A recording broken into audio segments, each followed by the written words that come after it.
Ketika kita berbicara tentang Dajjal, tentunya tidak mudah kita untuk menguraikannya, mengingat keterbatasan dari dalil-dalil yang qat'i, dalil-dalil yang kuat, qat'i, dan juga langsung menotok kepada Dajjal. Ada memang di dalam beberapa hadis, namun tidak disebutkan di dalam Al-Quran kata-kata Dajjal.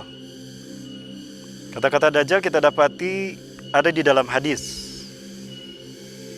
Sementara di dalam Al-Quran Allah SWT tidak menyebutkan dan tidak menggunakan kata-kata Dajjal. Namun ada satu hal yang menarik dan mengganggu pikiran saya. Al-Quran adalah kitab suci yang syumul, kitab suci yang dia merupakan pedoman hidup bagi umat akhir zaman yang komprehensif, lengkap, sempurna, memuat apapun hal yang ada dalam kehidupan kita. Al-Quran membahas hal-hal yang berkaitan dengan semua urusan hidup kita, mulai dari hal yang paling pokok, besar, urgent, sampai hal-hal yang sederhana. Bahkan hubungan di antara kita sesama manusia Allah atur. Bagaimana hubungan seorang anak pada ibunya, bagaimana kita bersikap, bahkan senyum dan tidak senyum kita pada saudara kita sesama mukmin pun itu dibahas di dalam Al-Quran. Lalu bagaimana mungkin perkara yang dahsyat, paling berbahaya dan paling penting untuk diperhatikan bagi umat manusia, sekelas fitnah Dajjal, tidak dibahas di dalam Al-Quran?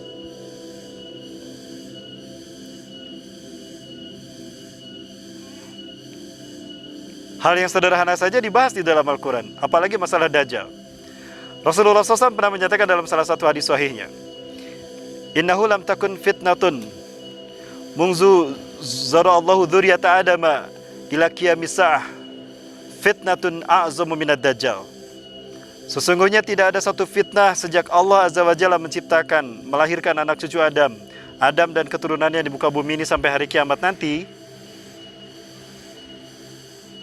satu fitnah yang lebih berbahaya dan lebih besar dari fitnah Dajjal. Walam yab'asillahu nabiyyan illa hadzaru ummatahu anhu.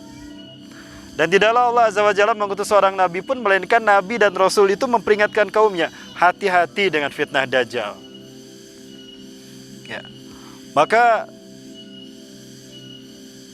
ini merupakan hal yang sangat penting. Maka tidak mungkin Al-Quran tidak membahasnya. Pertanyaannya, jika Al-Quran membahasnya, lalu sosok siapakah yang disebut dengan Dajjal? Para manusia sekalian yang dirahmati Allah SWT, kalau kita lihat fungsi hadis terhadap Al-Quran, itu ada 3. Fungsi hadis terhadap Al-Quran yang pertama adalah bayan ta'kid, yaitu menguatkan satu hukum atau satu masalah yang sudah dibahas dalam Al-Quran. Ketika Al-Quran membahas ini, maka hadis menguatkannya. Sebagai contoh, Al-Quran memerintahkan kita berwudu, maka hadis pun mengatakan, la sholata liman la wudu alah.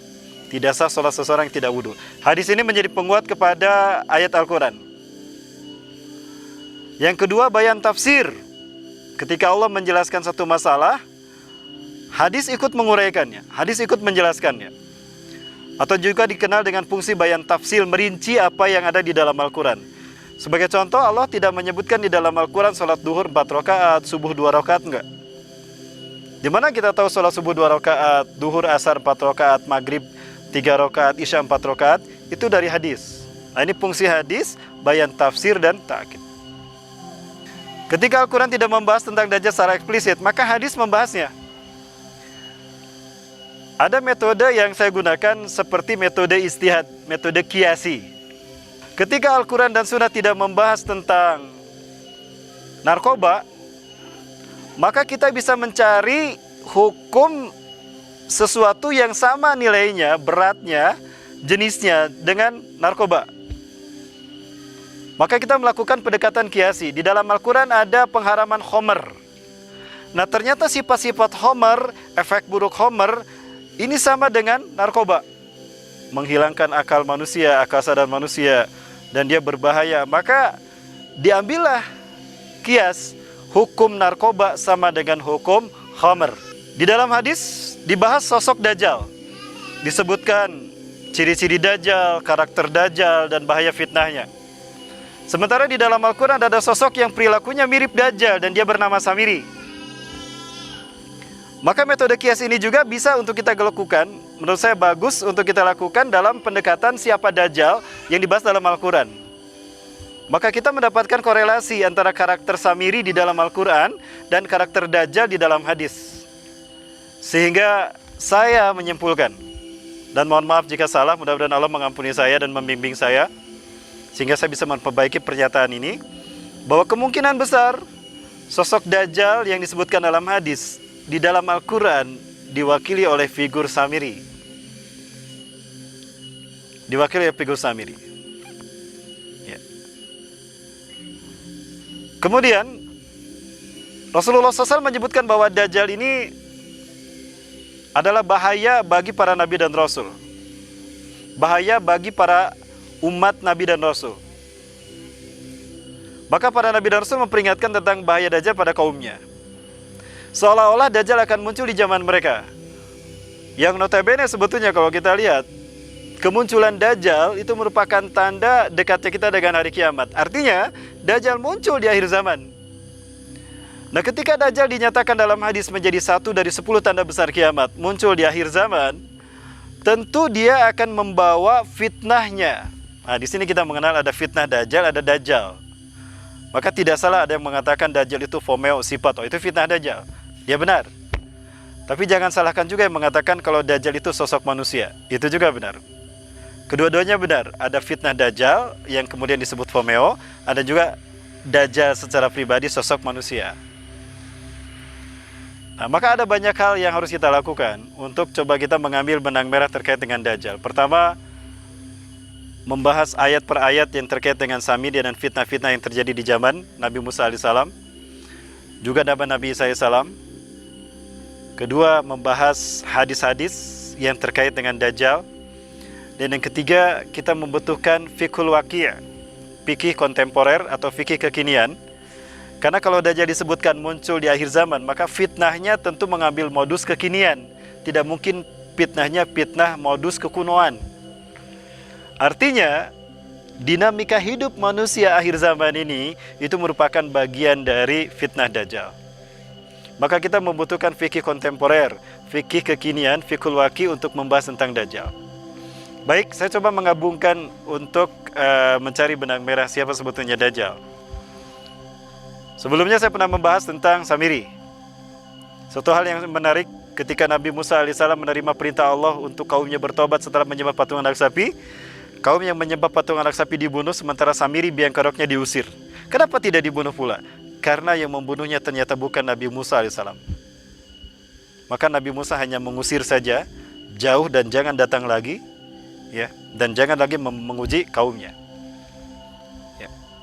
Ada cerita menarik terkait dengan Nabi Isa alaihissalam. Nabi Isa alaihissalam ini hidup dalam pengembaraan karena nyawanya terancam akan disalib oleh Raja Herodes dan tentara Romawi. Mereka dihasut oleh para pendeta Sanhedrin yang dibongkar kebohongannya, menghapus Taurat dari tempatnya, kemudian ditulis ayat yang baru yang dia karang sendiri, dikarang oleh para pendeta Yahudi ini, Sanhedrin. Lalu ditulis ayat yang baru dan mengatakan ini datang dari Allah, padahal dia bukan datang dari Allah. Kebiasaan buruk mereka memasukkan Taurat ini dibongkar oleh Nabi Isa alaihissalam, dan Nabi Isa memperingatkan mereka. Lama-kelamaan keberadaan Nabi Isa alaihissalam di Al-Quds, atau orang Yahudi menyebutnya Yerusalem, menjadi ancaman bagi konspirasi para pendeta Sanhedrin Yahudi. Lalu mereka membuat mengarang cerita kalau Nabi Isa alaihissalam adalah Tuhan yang menjelma menjadi manusia, mewakili Adam. Harusnya Adam yang dihukum karena telah melanggar larangan Allah memetik dan memakan buah pohon kayu. Tapi Tuhan merasa kasihan. Kalau Adam dihukum, Adam akan kesakitan. Harusnya aku tahu Adam akan berbuat salah, maka tidak aku ciptakan. Maka Tuhan memutuskan untuk menggantikan Adam dari hukuman tadi. Tuhan immortal, tidak mati. Maka Tuhan memutuskan untuk menjelma menjadi manusia. Lahirlah sebagai Yesus Kristus dari Bunda Maria.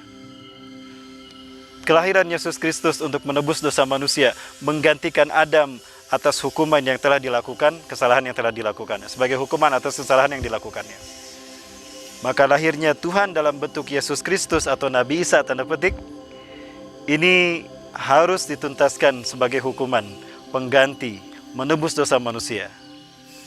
Maka Tuhan harus disalib dan digantung serta dibunuh, dikorbankan untuk menebus dosa manusia. Nah, cerita ini dihasutkan pada tentara Romawi dan Raja Romawi yang bernama Herodes. Maka nyawa Nabi SAW terancam. Beliau mengembara pergi dari satu tempat ke tempat lain. Pengembaraan beliau mengusap bumi, dengan pengembaraannya inilah yang dikenal dengan arti Al-Masih. Ada juga ulama menerjemahkan Al-Masih diambil dari kata Masayam Sahum Masihun, artinya yang mengusap. Ketika Nabi SAW bertemu dengan satu kaum, di dalam kaum itu banyak mereka yang berpenyakit sopak, diusap sembuh dia.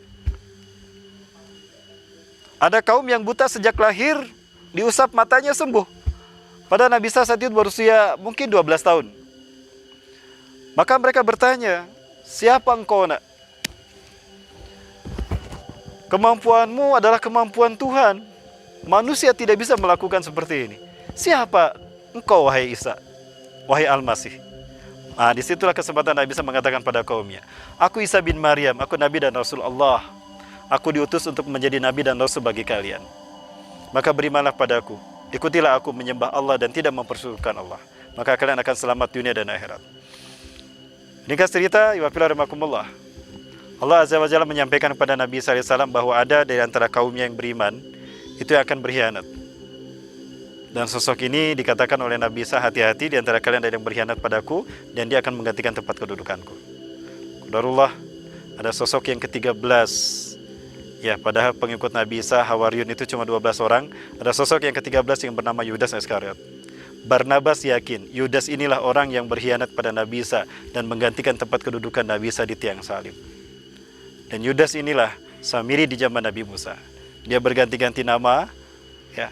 Di zaman Nabi ini bernama ini, di zaman Nabi ini bernama ini, di zaman Nabi Musa bernama Samiri, di zaman Nabi Isa bernama Yudas Iskariot, agar tidak terlacak identitas dirinya dan agar tidak ada orang yang tahu siapa jejak dia sebetulnya. Dia memberitahukan kepada Raja Herodes di mana Nabi Isa bersembunyi. Dia berkata, karena tergiur dengan tawaran Raja Herodes, sepertiga harta kerajaannya dan posisi sebagai patih. Dia butuh harta untuk keliling dunia dan dia butuh posisi jabatan untuk mempengaruhi manusia. Dia berkhianat pada Nabi Isa, memberitahukan pada Herodes Nabi Isa bersembunyi di sana. Ketika Yudas akan masuk ke tempat di mana Nabi Isa bersembunyi, Allah berfirman pada Nabi Isa, surat Ali Imran ayat ke-55. A'udzubillahi minasyaitonirrajim. Idz qala Allah ya Isa inni mutawaffika wa rafiqa ilayya wa mutahhiruka minal ladzina kafaru. Al-ayat. Ingatlah ketika Allah berfirman pada Isa bin Maryam, hai Isa, sesungguhnya aku akan menidurkan engkau. Wafat di sana berarti tidur. Pelajari Quran surat Al-An'am ayat ke-60. Wafat itu berarti tidur. Allah menidurkan Nabi Isa, wa rafiqa ilayya, engkau aku angkat ke sisiku. Berarti hari ini Nabi Isa alaihissalam berada di sisi Allah dalam keadaan tidur. Ustadz, masa tidur ribuan tahun? Betul. Nabi Isa tidur ribuan tahun dalam hitungan kita di dunia. 2020 Masehi, 2000 tahun. Tapi apakah di sisi Allah juga 2000 tahun? Tidak. Bukankah Allah menyatakan dalam surat As-Sajdah, kana miqdaru yaumi ka alfasanati mimma ta'uddun. Satu hari di sisi Allah 1000 tahun yang kalian hitung di dunia. Jadi ketika di dunia 2000 tahun, di sisi Allah berapa hari? Baru 2 hari Nabi Isa tidur di sisi Allah. Berubahkah dia? Tidak. Maka ketika Nabi SAW turun, beliau masih dalam keadaan seperti ketika diangkat, sekitar usia 33 sampai 35 tahun. Adapun Samiri atau Yudas Iskariot, ketika dia masuk ke tempat Nabi Isa bersembunyi, Nabi Isa sudah tidak ada. Disitulah dia pelongok-pelongok. Loh, kok Isa tadi ada di sini, sekarang tidak ada, kenapa? Dia tidak tahu kalau Nabi Isa diangkat ke langit. Di saat itulah Allah serupakan wajah Yudas menjadi wajah Isa bin Maryam. Seluruh tubuh Yudas berubah menjadi tubuh Isa bin Maryam. Quran surat An-Nisa ayat 157 sampai 159. A'udzubillahi minasyaitonirrajim. Wa qalihim inna qatalna al-Masiha Isa ibn Maryam Rasulullah. Dan klaim para pendeta Sanhedrin bahwa kami telah membunuh Isa bin Maryam utusan Allah. Allah bantah klaim mereka. Wa ma qataluhu wa ma salabuhu walakin syubiha lahum. Mereka tidak membunuh Isa bin Maryam dan tidak pula menyalibnya, walakin syubiha lahum, tapi Allah serupakan menjadi Isa bin Maryam. Maka ketika Yudas keluar dia sudah menyerupai Nabi Isa, maka dialah yang ditangkap dan dialah yang digantung di tiang salib. Inilah yang kemudian diingat-ingat oleh Barnabas dari sabda Nabi SAW. Kelak di antara kalian ada orang yang berkhianat kepadaku. Apa maksudnya? Memberitahukan di mana aku bersembunyi. Dan dia akan menggantikan tempat kedudukanku. Maksudnya menggantikan kedudukan Nabi Isa di tiang salib. Jadi yang disalib bukan Nabi Isa, yang dibunuh bukan Nabi Isa, tapi orang yang Allah serupakan menjadi Nabi Isa. Syubbiha lahum. Siapa dia? Siapa lagi? Keyakinan kuat saya, Yudas Iskariot. Barnabas ingin membuktikan apakah Yudas ini manusia biasa ataukah dia dajjal. Maka dia mencoba, setelah 3 hari 3 malam akan digali kuburnya. Kalau dia masih hidup berarti dajjal, dan kalau dia sudah mati berarti dia manusia biasa. Qadarullah, setelah 3 hari 3 malam, tepatnya di malam hari, sepi, tidak ada yang tahu. Barnabas dan pengikutnya dan teman setianya menggali kembali kuburan dari Yudas Iskariot.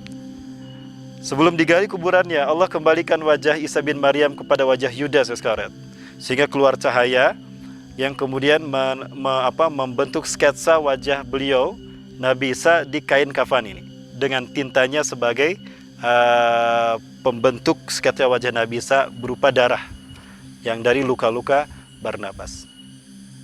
Maaf, dari luka Yudas Iskariot.